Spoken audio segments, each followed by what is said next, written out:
Bang! They try to knock us out. Here. This is my third consultation call with Trade Brigade, not six, three. This is episode 3 or 8 eh, eh, of this episode. And overall, this doesn't require too much of an introduction. This is just a continuation of the last video that was talking about runners. So there's not much that's needed. You just know, as you saw in the last video, there's a lot of useful information. Trade Brigade gave a lot of good and useful tips. So I hope that video helped, and I hope that this video will help as well. So, that being said, make sure to knock us out. Don't forget to like and subscribe. See you on the video. Yeah. Basically, gain the concept, kind of plan ahead of time, and then when you're in the real deal, it's more like intuition a little more.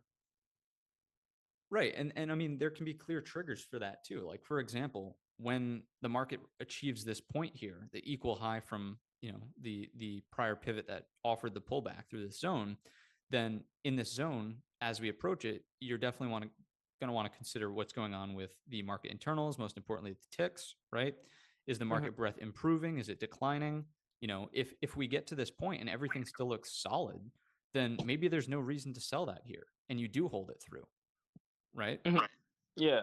So it's just having the flexibility with more than one contract to use a runner to keep some skin in the game.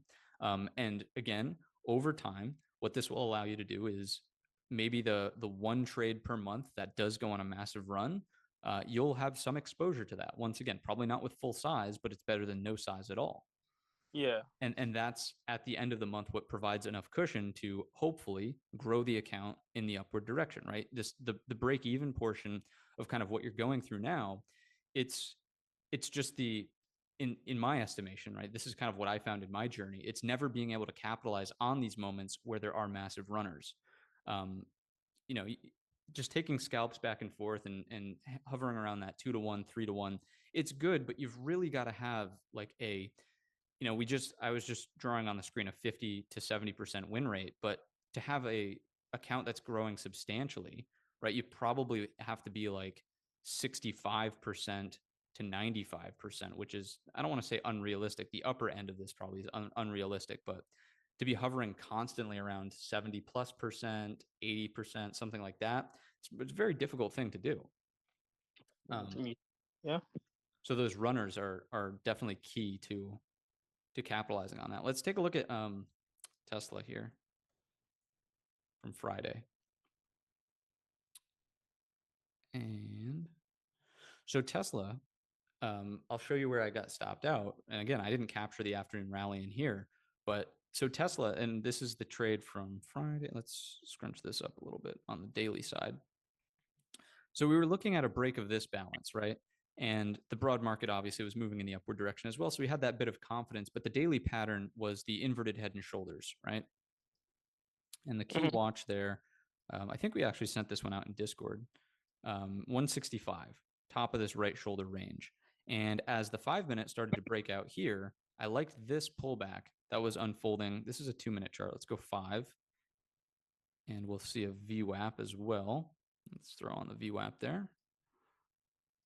VWAP. Good. Yeah, there we go. So as we start to see this like breaking out here, all of this consolidation is above VWAP. And for me, I entered on this break of the hammer high, right? Because this is above the 165. We know that we're breaking out of this range, and there's some room to run in the upward direction because this is a huge gap overhead from the earnings range. So I'm long Tesla here. It's definitely painful and goes sideways with a stop there, looking for the gap to start closing in the upward direction. Clearly, 3-to-1 or better. Full gap close, pie in the sky target. Obviously not looking for that, but the idea is just that there's some room to run, right? So as this trade is unfolding, this first push is something that I typically tend to sell into, even if it's just, so 10 contracts is kind of like a baseline. Even if it's just selling 2 contracts into that, what am I doing? I'm booking some profit, making the trade profitable. And then, I would not move on that first push, stop loss to break even. I think it's too soon, right? And if we did that, right, let's think about what we're doing from a risk reward perspective. There's a what would that be? 3-to-1 or something like that. If we move the stop loss to here, technically we have a risk-free trade, But, you know, this doesn't really like that risk reward isn't there, right? You're not going to want to risk this just to gain this extra bit in here. So could you do this? Yeah, but that's way too tight, right? We haven't seen a solid enough push out of the runners to really adjust the stop loss higher than break even. And I don't really think it makes sense to move it higher than the original place in the first instance. I suppose the only reasonable thing I could see would be a stop underneath the VWAP, right? Just because if we're going to have a strong trending day, in theory, we shouldn't really get back down underneath that. Mm-hmm. So first push, sell 2 off, and then, you know, as this thing unfolds, where's the oops, let's grab this. Where's the stop out? It's here. On this, probably very similar to the time frame of when you got stopped out, right?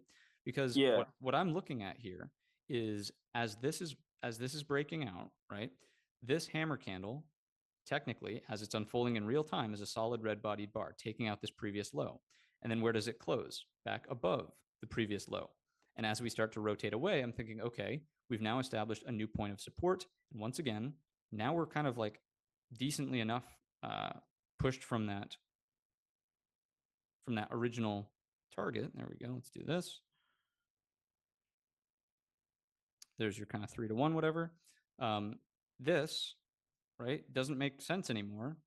If let's pretend that, like, in theory, this is the new trade, there's your 2 to 1. Mm-hmm. So it doesn't make sense to, like, in this instance, now it kind of is like, all right, we've gone sideways long enough. We've got to push. Nothing's really materializing here. And again, the same kind of thing could have happened with the SPY trade in theory as you're walking through this as an example. But the idea that, you know, you want to keep this favorable is kind of why the stop gets adjusted in that instance, gets stopped out here and miss the afternoon run. So is it still a profitable trade? Yes. Would it have been better to sell into the strength here on the first 2 runners? Absolutely. Right. Contracts were way better in here than they were over here. But for the most part, at the end of the day, the math just has to work out. The math just has to work out. It didn't make sense to continue to hold a stop down here, risking, or is it this? Now you're dealing with, you know, hardly a 1 to 1, maybe like a 1.25 to 1. So here, pretending that that's the new entry, because again, the same idea can be applied, right? If this basically the hammer candle indicates our risk ratio, right? The hammer is the range of a hammer is 1 risk interval because we enter over the hammer high, stop goes under the hammer low.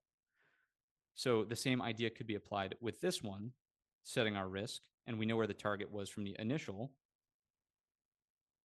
right? So here and here, and now that's I know this is not even with what we just drew in, but the idea is kind of there, right? Yeah. So that's how I think about the runner and keeping some skin in the game. Again, I wish that this didn't take us out here, and it would have been a great example of like, hey, this is exactly what we're looking for. In this case, what would have been nice would have been like a higher low back above, right? And then we're off to the races to capture the afternoon rally. And then you just sell into strength into the close, right? Because we don't hold things over, or at least I don't hold things overnight. I presume that you don't do much of that either. And No, I don't. yeah, so into the afternoon, it's like, all right, time to wrap up shop. Let's take some off the table here. Yeah, that sounds